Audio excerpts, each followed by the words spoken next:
महत्त्वाच्या बातम्या.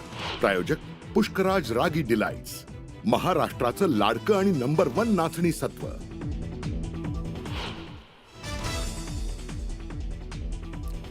भारताला हवेत हाफिज सईद, मसूद अझहर आणि दाऊद इब्राहिम मोस्ट वॉन्टेड दहशतवाद्यांची यादी भारत देणार पाकिस्तानला.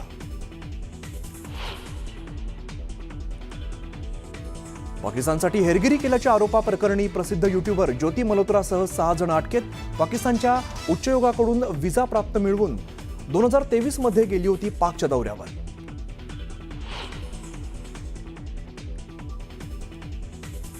ऑपरेशन सिंदूरबाबत भारताचं मोठं पाऊल. सर्वपक्षीय खासदार परदेशात जाऊन मांडणार भारताची भूमिका. भारत जगाला पटवून देणार दहशतवादाचा नापाक चेहरा. केंद्र सरकारकडून सर्वपक्षीय शिष्टमंडळात शशी थरूर यांच्या निवडीमुळे काँग्रेसमध्ये कुरघोडीचं राजकारण. काँग्रेसकडून जारी केलेल्या यादीत थरूर यांचं नाव नाही.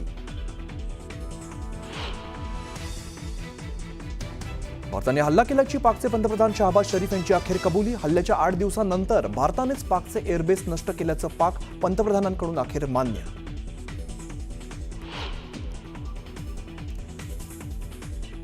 ट्रम्प यांच्या हस्तक्षेपामुळे हानी टळली, त्यांच्यामुळेच दक्षिण आशियातील युद्ध टळलं. पाकचे पंतप्रधान शहबाज शरीफ यांच्या कबुलीमुळे नव्या वादाला तोंड.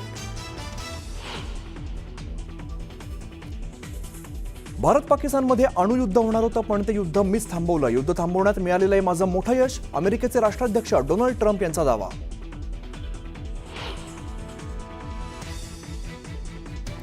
छगन भुजबळांकडे खंडणीची मागणी. आयकर विभागाचा अधिकारी असल्याचं सांगत मागितली खंडणी. फार्म हाऊसवरती धाड पडणार असल्याचा धाक दाखवणाऱ्याला अटक. अमित शहांमुळेच भाजप शिवसेनेत दरी. शहा दिल्लीत आल्यावर कटुता निर्माण झाली, संजय राऊतांचा आरोप. संजय राऊतांच्या नरकातला स्वर्ग पुस्तकाचं आज प्रकाशन. शरद पवारांचं उद्धव ठाकरे आणि जावेद अख्तर प्रशासन सोहळ्याला राहणार उपस्थित.